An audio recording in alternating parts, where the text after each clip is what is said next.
असारो लमाणू रुलियासी त चाहे असारो लमाणू रुलियासी त चाहे न मंज़िल जे रास्ता भुलियासी त चाहे न मंज़िल जे रास्ता भुलियासी त चाहे असारो लमाणू रुलियासी त चाहे असारो लमाणू रुलियासी त चाहे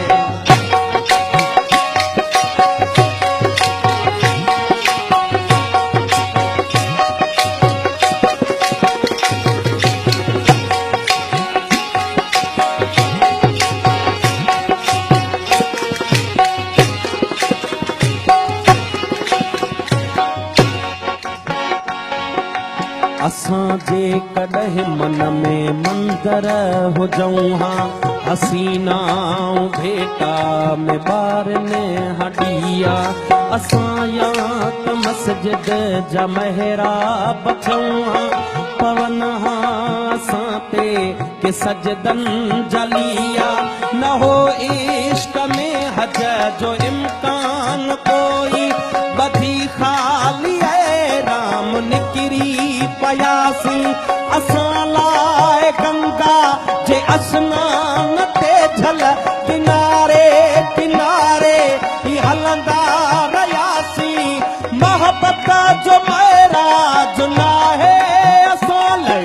इएं ख़ाली उभरे उॾियासी त चाहे असारो लमाणू रुलियासी त चाहे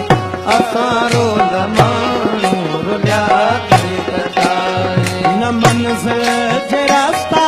भुलियासी त चाहे न मंज़िल जे रास्ता भुलियासी त चाहे असारो लमाणू रुलियासी त चाहे असारो लमाणू रुलियासी त चाहे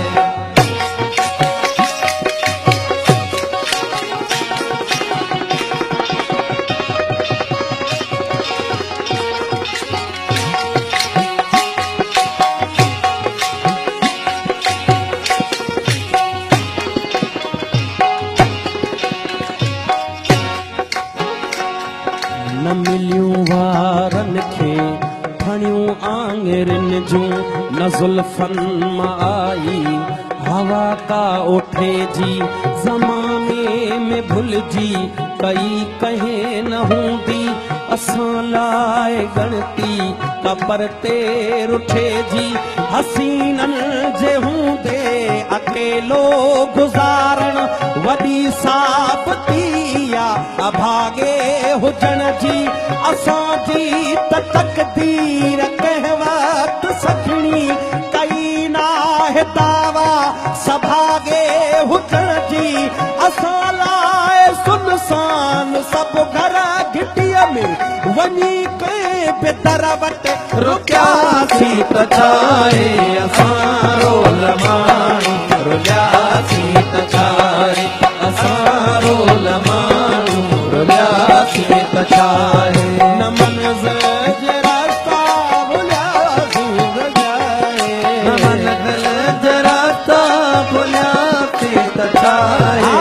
असारो लमाणू रुलियासी त चाहे असारो लमाणू रुलियासी त चाहे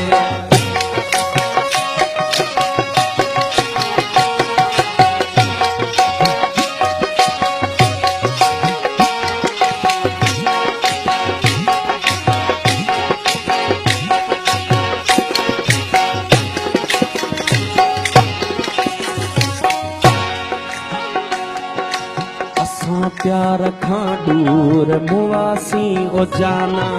खुदा को न बख्शी तो जन्नत असां खे हथड़नि ते मेंदीअ जी हसरत असां खे मिली का न का अहिड़ी दावत असां खे रखी दर खुलियल जे ॾिसनि राह पंहिंजी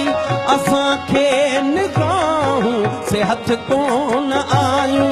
जिथे थक बदन जा भजन हा समूरा खुलियल दिल ऐं बाहूं सिहत कुछ कोन आयूं असां सां ज़माने खे का कर्ज़ नाहे इन असां ॼाणे रुसियासीं त छाहे असां रोल माण्हू रुलियासीं त छाहे असां रोल माण्हू रुलियासीं त छाहे न मंज़िल जे रास्ता भुलियासीं त छाहे न मंज़िल जे रास्ता भुलियासीं त छाहे असां रोल माण्हू रुलियासीं